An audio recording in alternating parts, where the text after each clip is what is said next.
하나님이 하신 일에 대해서 요셉이 믿음으로 인해서 어떻게 역사하셨는가? 그 첫 번째는 계획하시는 하나님을 신뢰하십시오 하는 것입니다. 그 이유는 요셉이 꾸었던 꿈 때문입니다. 꿈은 하나님의 계획입니다. 여러분, 하나님께서 왜 요셉에게만 꿈을 주셨습니까? 하나님은 하나님을 사랑하는 자를 아십니다. 나를 사랑하는 자들이 나의 사랑을 입으며 나를 간절히 찾는 자가 나를 만날 것이니라 했습니다. 요셉에게만 꿈을 꾸게 하시는 것은 요셉이 다른 형제들과는 달리 하나님을 사랑하는 자였다는 것을 미루어 짐작해 볼 수 있는 것입니다. 성경에는 꿈이 없는 백성은 방자히 행하고 망한다 했습니다. 꿈이 없는 그 단체나 개인은 무너지고 마는 것입니다. 꿈을 가진 신앙인과 교회는 그 어떤 위기가 와도 이길 수가 있습니다. 하나님께서는 하나님을 사랑하는 자에게 하나님의 언약의 계승자가 되게 하시고 성령으로 기도하는 자에게 하나님은 꿈을 주십니다. 하나님의 꿈은요, 죄인된 우리들을 예수 십자가로 구원하셔서 하나님의 아들이 되게 하심으로 그리스도처럼 세상을 구원하는 자로 살게 하시는 것입니다. 둘째, 준비시키시는 하나님을 믿고 신뢰하라고 했습니다. 그 이유는 요셉을 구덩이에 던져지는 고난을 당하게 하셨기 때문입니다. 이 구덩이가 요셉에게 주는 의미는 무엇입니까? 이 첫째는 죽음 그 자체입니다. 두 번째는 낮아짐입니다. 자신을 돌아보는 시간이에요.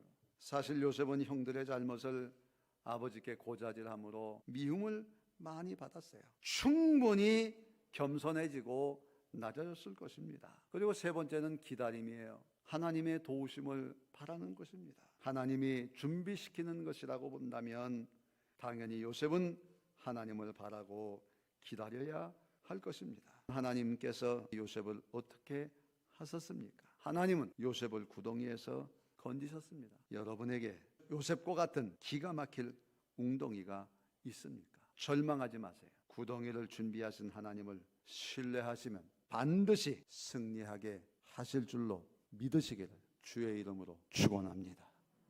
세 번째, 보이지 않는 중에 임하시는 하나님을 신뢰하십시오. 그 이유는 하나님께서 요셉을 애굽으로 인도하셨기 때문입니다.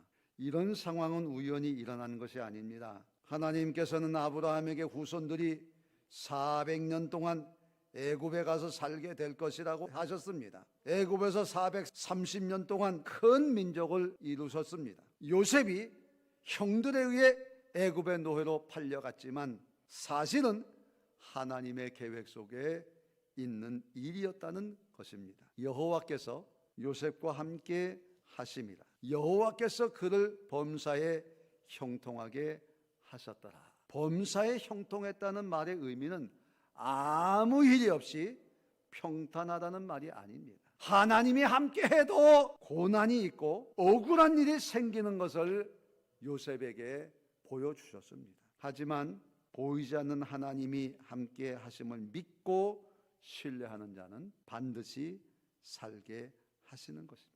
요셉만 살게 하시는 것이 아니에요. 요셉과 함께하는 주변 사람들도 살게 하시는데 보디발의 집도 살게 하시잖아요. 여호와께서 요셉과 함께 하심으로 그가 형통한 자가 돼요. 그러니까 우리 주변에 이 요셉과 같은 사람, 하나님이 함께하는 사람이 함께해야 나도 복 받는 거예요. 요셉은 감옥의 어려운 현실에 원망불평하지 않고 하나님만 바라보았습니다. 예수님은 죄 없는 의인인데도 제자들에게 배신당하고 죄수로 넘겨지고 옷 벗겨지고 부당한 판결로 십자가에서 죽임을 당했습니다. 그러나 합력하여 선을 이루시는 하나님은 십자가의 죽음으로 세상의 죄를 대속하심으로 우리를 구원하셨습니다. 중요한 것은 보이지 않는 하나님이 임하심으로 함께 하셨기 때문에 우리는 살 수 있다고 하는 것입니다. 보이지 않는 중에 임하시는 하나님을 믿고 신뢰하는 삶을 사는 여러분에게 하나님의 은혜가 함께 하실 줄로 믿습니다.